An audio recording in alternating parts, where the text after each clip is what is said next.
기도하겠습니다. 하나님 감사합니다. 오늘도 좋은 날 주셔서 같이 예배할 수 있도록 우리를 불러주셔서 고맙습니다.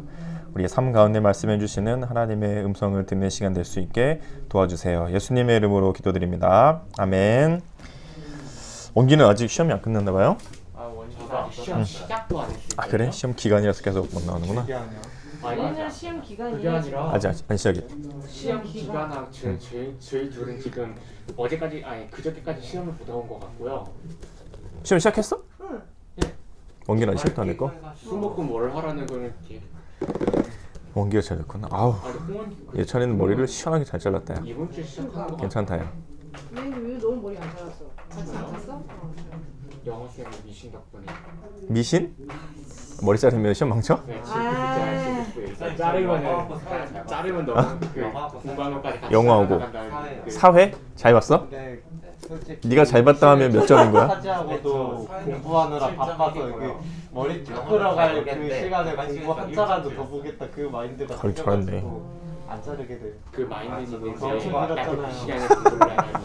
그 시간에 공부 안 할 것 같은데. 그러니까 그게 문제인 거죠. 그러니까. 이 상자 안에 물건이 하나 들어있는데요. 쓸데없는 거. 물론 쓸데없는 거긴 하지만 한번 자르. 류현주 선생님께서 눈을 감은 채로 무슨 물건인지 저기에 붙어 있는 거에 액체계를 만져서 왜 제가 해요? 연희쌤이 그런 말씀하셔가지고 유일하게 여성분이셔가지고요. 그러니까 제가 류현주 선생님을 생각하면서 물건을 준비했거든요. 뭐하냐. 보지 마시고요. 그래서 지금 맞추는 거예요? 뭔지 우리에게 설명을 해주시면 아 내가? 네 우리가 맞추면 되겠죠. 제가 그럼 술을 뭐 쭉! 얘기- 아, 손을 쭉 뻗어주시고요. 아이씨 이런 느낌 너무 싫은데?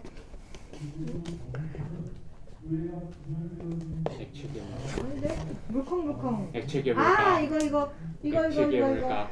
아 이거 뭐지 이거? 액체계물각. 아 물 스펀지 같은 건데 젤리형 스펀지. 만지는 대로 액체계물각. 액체 아니야. 이렇게 만지면 이게 뭐라 그러지? 라텍스? 라텍스 같은 거. 이게 뭐예요? 침대 이렇게 매트릭스 잡으면 침대. 잡은 대로 이렇게 모양이 망가지고 누우면 피면 몸 그대로 모양대로 다시 모양이 재생되는. 혹시 그거 얘들 장난감 그리고 공 같은 거 아니에요? 머리 그거 쪽에 비싼 귀가 거. 2개 달려 있어. 네? 그거는 그냥 진짜 얘들 장난감 아니에요? 뭐야? 아니 얘들 뭔지 상상이 장난감 돼요? 중에 이거 빵 누르면은 툭 하고 쪼그라드는 장난감 같은 공 같은 게 하나 있는데 그리고 밑에 평평해. 꺼내주세요. 그냥 손바닥만한데. 그래. 이거 맞잖아요 얘들 장난감. 이거 뭐지? 이게 뭐라 그러지? 이 재료를? 얘들 장난감 맞잖아요. 맞아. 하나는 꾸겨지는. 맞아. 아니 저거 나도 만져. 아니, 아이고. 이런 느낌 너무 그냥 싫어. 그거 주세요. 아니 써야 돼 지금 설교 연결해서 할 거란 말이야. 이다는 수고하시죠. 아, 빨리. 요런 느낌? 역시 그 이상한 냄새나. 요런 느낌?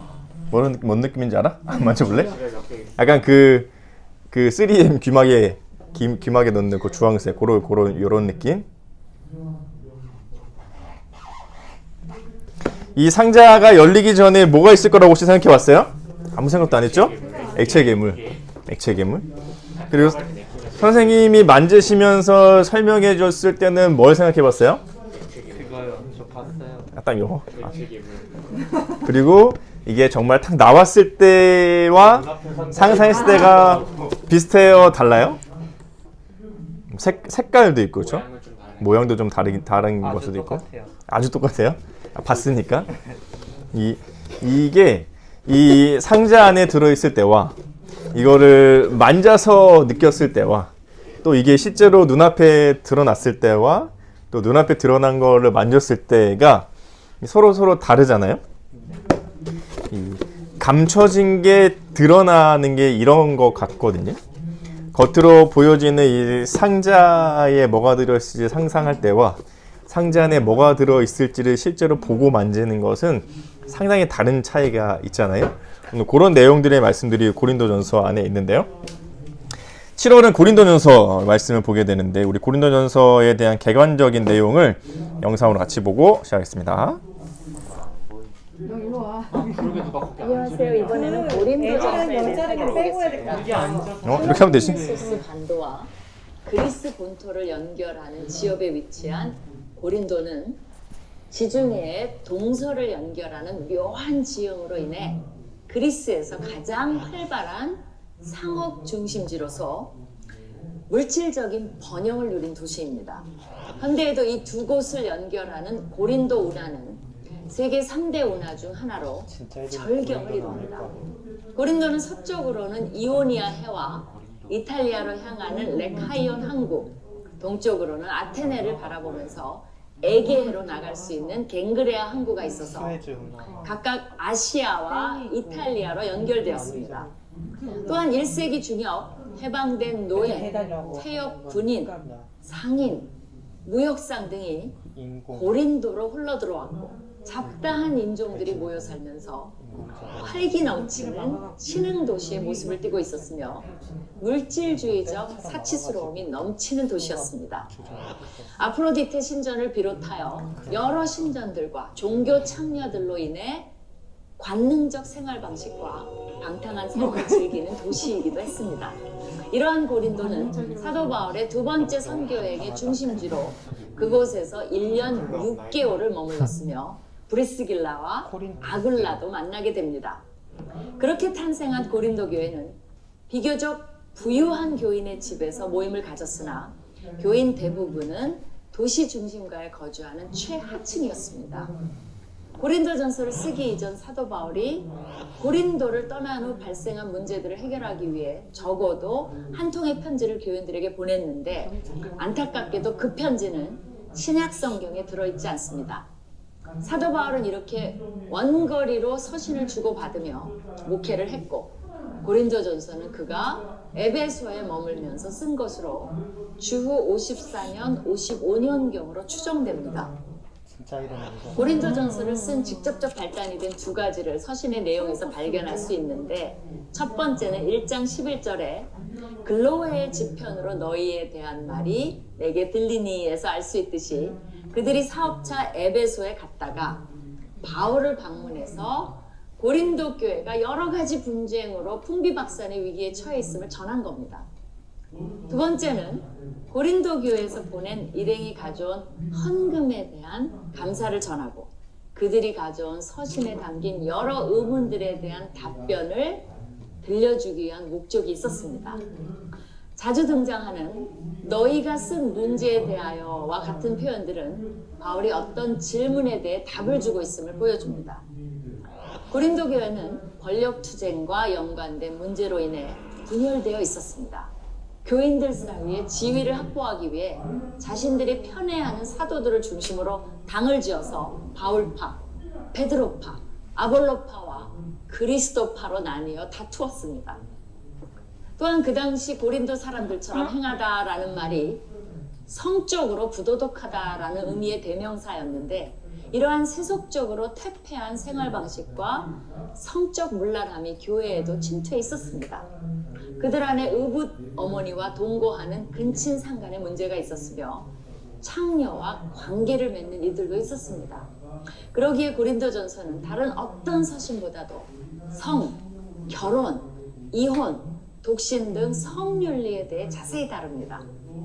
그 외에도 교우들 간에 분쟁이 생겼을 때 툭하면 이교도 법정에 가서 소송하는 문제, 우리나라와 같이 고사나 제사가 만연한 문화에서 일어날 수 있는 우상에게 드려진 재물을 먹는 문제, 먼저 온 자들이 성만찬에서 배를 채워서 뒤늦게 온 가난한 자들은 만찬에 참여하지 못하고 음식이 없어 굶는 형식적 예배의식의 문제, 부활신앙을 부인하는 자들의 문제 등 각양각색의 문제들이 산적해 있었으며 고린도전서는 이런 이슈들을 하나하나 다루어 나갑니다. 교단을 나누고 교회와 교인들을 분열시키는 성령의 은사에 대한 가르침은 고린도전서에서 가장 중심이 되는 주제입니다. 사도 바울은 서로를 유익하게 하려고 은사를 준 것임을 주지시키며 더 큰 은사를 사모하라고 가르치는데 그것이 사랑장으로 유명한 13장입니다. 그는 영적 은사를 구하며 살되 그 모든 것이 덕을 세우기 위해 그리고 사랑의 영 안에서 행해져야 한다고 말합니다. 고린도 교회 교인들은 학문적인 이슈들이 아니라 자신들이 처한 문화 속에서 매일 당면하는 문제들에 대해 성경적인 답을 구하고 있었습니다. 사도 바울은 고린도전서를 통해 어떻게 신앙을 삶에 적용할 수 있는지 알려주고 때로는 친절하게 때로는 꾸짖으며 조언을 주기에 고린도전서는 신약에서 가장 실용적인 책으로 꼽히며 실천신학의 보화로 알려져 있습니다. 겉으로는 그들의 문제가 현대의 교인들이 세속적인 환경에 살면서 직면하고 있는 문제들과 문화적으로 차이가 있어 보이나 내용을 살펴보면 크게 다르지 않다는 것을 알게 될 것입니다. 우리 또한 고린도전서를 통해서 실제적으로 많은 도움을 받기를 바랍니다. 네. 이런 내용이 담겨 있는 게 고린도전서입니다. 오늘은 2장인데요. 같이 펴보시고요.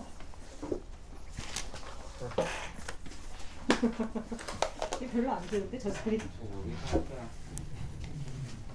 잘 들어. 2장 6절부터는 16절까지 말씀인데요. 그 중에 7절을 오늘 같이 읽어보겠습니다. 시작. 오직 은밀한 가운데 있는 하나님의 지혜를 말하는 것으로서 곧 감춰졌던 것인데 하나님이 우리의 영광을 위하여 만세전에 미리 정하신 것이라.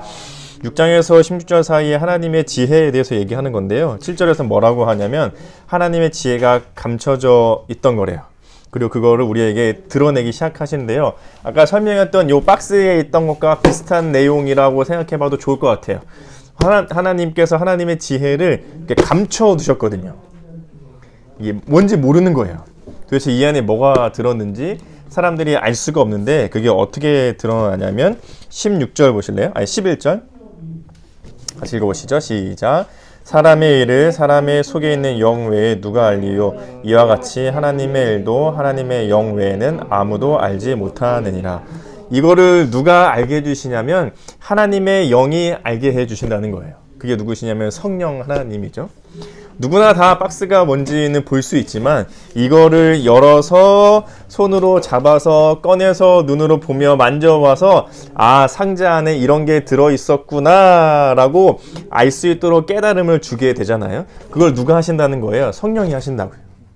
하나님의 지혜는 감춰져 있어서 그게 열려서 우리가 깨닫기 전까지는 뭔지 모르는데 열려져서 만져봐야 뭔지 알아지는 것처럼 하나님의 지혜도 성령 하나님이 알게 해주셔야 그게 뭔지 알게 되는 거죠. 그 예로 뭐가 있냐면 8절이 나와요. 8절 같이 읽어볼까요? 시작. 이 지혜는 이 세대의 통치자들이 한 사람도 알지 못하였나니 만일 알았다면 영광의 주를 십자가에 못 박지 아니하였으리라. 예수님이 십자가에 죽은 이야기를 가지고 바울이 얘기하고 있는데 이게 어디랑 비슷하냐면 요한복음 11장이랑 비슷하거든요. 한번 펴보실래요? 요한복음 11장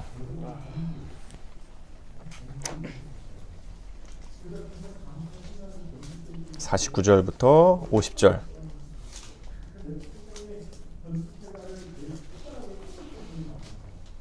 요한복음 11장 49절과 50절.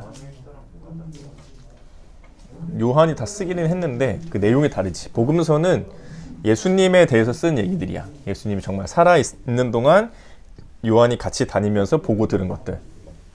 요한 1서는 이제 예수님 돌아가신 후에 요한이 이제 편지처럼 적은 것이 요한 1서, 2서, 3서고.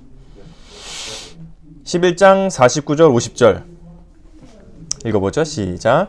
그 중에 한 사람 그 해의 대제사장인 가야바가 그들에게 말하되 너희가 아무것도 알지 못하는도다. 한 사람이 백성을 위하여 죽어서 온 민족이 망하게 되는 것이 너희에게 유익한 줄을 생각 아니하는도다 하였으니. 예수님이 십자가에 죽으시기까지 그 전 장면인데 대제사장이었던 가야바가 예수님을 십자가에 죽도록 내주죠. 근데 그 이유가 뭐였냐면 온 민족이 망하게 됐으니까 온 민족이 망하는 것보다 이 한 사람이 죽는 게 낫겠다 하면서 가야바는 예수님을 로마에 내줘요. 그리고 십자가에 죽게 하거든요. 근데 그렇게 내주는 이유가 뭐였냐면 예수님 때문에 그동안 하나님만 믿었던 사람들이 예수님을 통해 자꾸 예수님을 믿는 사람들이 생겨나는 거예요. 대제사장의 입장에서는 이건 반란과 반역이거든요. 어떻게 하나님을 믿어야지 저 예수란 작자를 믿을 수 있어 하면서 대제사장은 민중들의 반란이 일어나기 시작하는 거예요. 예수를 따르는 사람들이 생겨나는 거죠. 그걸 보고 로마에서는 어떻게 하냐면 로마의 신은 누구냐면 황제잖아요. 근데 황제를 숭상해야 되는데 예수라는 사람 믿는 사람이 생겨나니까 로마에서도 이스라엘을 핍박하고 공격하기 시작하는 거예요. 그걸 중간에서 누가 보고 있냐면 대제사장이 보고 있는 거죠. 야, 이러다가 우리 민중은 민중대로 반란을 일으키고 로마는 로마대로 황제 숭상을 안 하니까 우리를 억압하고 이러다 다 죽겠다. 안 되겠다. 한 사람 이 예수를 죽이면 이 사람들도 더 이상 반란을 일으키지 않고 로마도 더 이상 우리를 억압하지 않겠지 하면서 예수님을 내준 거죠. 온 민족을 위해서 내줬거든요. 자기 이스라엘 백성들이 살려고. 근데 이 일을 통해서 하나님은 뭐 하신 거예요? 우리를 구원하시는 도구로 사용하신 거잖아요. 예수님이, 죄 없으신 예수님이 십자가에 죽는 일을 통해 우리 모든 사람의 죄가 용서받는 일들이 그 안에서 일어나는 거잖아요. 그 말씀인 거죠. 대제사장은 뭘 생각했냐면, 야, 이 사람 죽으면 우리가 더 이상 반란하지 않고 공격받지 않고 살 수 있겠지. 그걸 생각했는데 하나님의 지혜는 뭐였냐면 그것을 통해 이스라엘 백성이 사는 것뿐만이 아니라 온 세상 올 인류의 사람들의 죄가 용서받아서 구원의 길이 열리는 도구로 하나님이 사용하셨다. 그걸 고린도전서에서 바울이 다시 한번 얘기하고 있는 거죠. 그래서 그걸 뭐라고 그래요? 사람의 지혜는 감춰져 있어서 그저 이것만 봤는데 하나님은 이걸 다 열어 제껴 우리는 상상도 할 수 없는, 십자가였으면 좋았을까? 상상도 할 수 없는 십자가의 일을 이루셨던 거죠. 근데 사람들은 모르는 거예요. 이것만 보는 거죠. 그냥 예수라는 사람이 죽은 거지. 반란이 일어나지 않고 황제 숭상의 공격으로부터 막았을 뿐이지.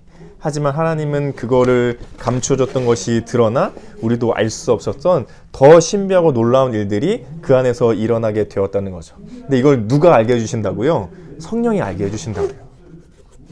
성령은 백날 상자만 봐봤자 이 안에 뭐가 들어있는지 상상을 못하는 거예요. 백날 교회를 겉에서 보고 교회 성경을 읽어보지만 성령 하나님의 깨달음을 주시지 않으면 못 깨닫는 거죠. 그걸 누가 하시냐? 성령 하나님이 하신다. 하나님의 신령한 일은 신령한 하나님의 영에 깨닫게 해주신다고 고린도전서 얘기해 주고 있는 거죠. 그래서 교회에 그런 건 없거든요. 공부 잘하는 법, 통장이 두둑해지는 법, 무병장수하며 오래 사는 법, 그런 건 잘 몰라요. 하지만 공부 잘하는 법은 모르지만 하나님께서 공부를 하는 것을 통해 내 삶에 주시는 의미와 목적이 무엇인지는 알려주는 것이 교회죠. 통장이 두둑해지는 법은 가르쳐줄 수 없지만 1,000원이든 10,000원이든 100,000원이든 1억이든 나에게 주신 재정을 어떻게 사용하는 것이 하나님 보시기에 기쁜 일인가? 이거는 알려줄 수 있는 것이 교회예요. 무병장수로 오래오래 사는 법, 이런 거는 교회에서 알려줄 수는 없지만, 모르지만, 하지만 주어진 건강 안에 건강하든 건강하지 않든 하나님과 함께 어떻게 동행하며 어떻게 감사를 드리며 살 수 있는가, 이런 것을 가르쳐 주는 것이 교회이죠. 세상에서는 이 겉모양의 박스가 얼마나 중요한지 얘기할지 모르겠지만 성령 하나님이 우리에게 깨닫게 해주실 때에 그 안에 감추어져 있던 것들을 알 수 있게 되는 것, 그게 성령 하나님이 하시는 일이고 그것이 교회가 하는 일인 거예요. 오늘 바울은 그 말씀을 우리에게 하고 있죠. 그래서 공부 잘하는 법을 알면 나도 잘했겠죠? 통장이 두둑해지는 법을 알았으면 저희 집 통장도 두둑해졌겠죠? 근데 그게 아닌 거 보니까 교회는 그런 걸 잘 모르는 것 같아요. 하지만 그 삶의 의미와 목적과 또 어떻게 사용해야 되는지에 대한 의미들을 같이 배우고 공부하고 알아가는 거 보면 성령 하나님은 우리에게 그런 걸 가르쳐 주시는 분이시죠. 좀 더워지죠? 괜찮아요? 안 더우세요? 아, 네, 긴팔 입고 있어서 그래? 그럼 맞추고 벗을게. 왜냐면 또 우리 희준 선생님의 즐거운 성경 이야기 시간이 있으니까. 아셨죠?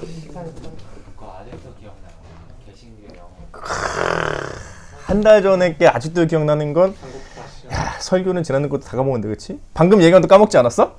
네. 그렇죠? 그래요. 역시 희준 쌤의 시간을 기대하며 설교는 이렇게 마치도록 하겠습니다. 기도하겠습니다. 하나님 고맙습니다. 그저 눈에 보여지는 것으로만이 아니라 그 안에 감추어진 우리도 다 알 수 없는 신령한 하나님의 일들을 드러내고 그것을 깨닫게 하시는 성령님을 생각하며, 그리고 또 우리의 삶 속에 그저 눈으로 보여지고 물질적으로 만족을 얻을 수 있는 삶이 아니라 그 안에 보여지지 않는 감추어진 하나님의 신령한 것들을 알아갈 수 있고 깨달아갈 수 있는 그런 우리의 삶들이 될 수 있게 도와주세요. 예수님의 이름으로 기도드립니다. 아멘. 우리 7월 다짐 찬양 하면서 같이 헌금하겠습니다. 우리는 주의 움직이는 교회. 우리는 주의 움직이는 교회,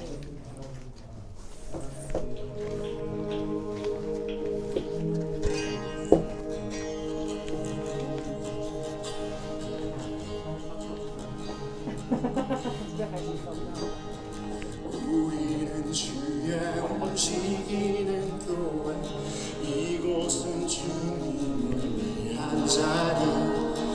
내가 기도하는 모든 땅 위에서 하나님 예배받음. 나를 보내라.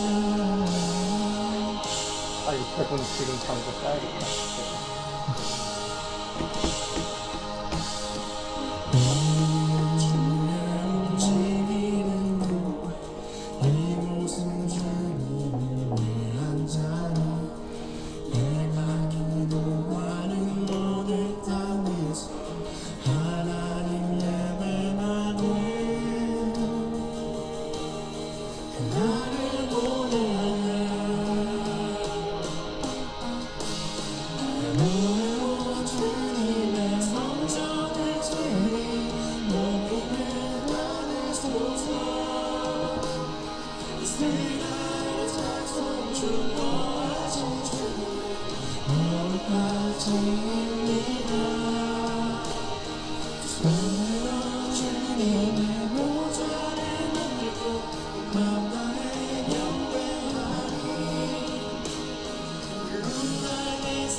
이게 우리 7월의 다짐 찬양이었고요.